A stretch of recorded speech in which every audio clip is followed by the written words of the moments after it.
Welcome back to Gear Up Windows YouTube channel.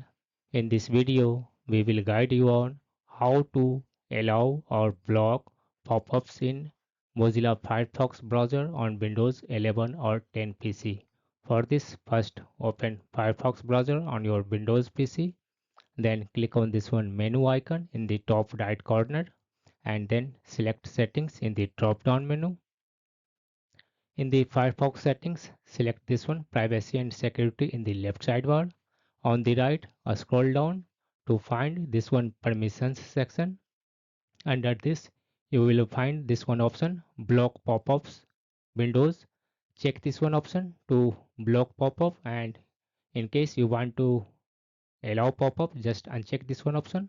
In case you have blocked the pop-up and want to allow pop-ups for a specific web page, click on this one exceptions button beside this one block pop-up windows, and here under address of website you can type the address and then click on this one allow button, then click on this one save changes button. This will allow pop-ups for particular web page, and all other websites pop-up will be blocked on your Mozilla Firefox browser.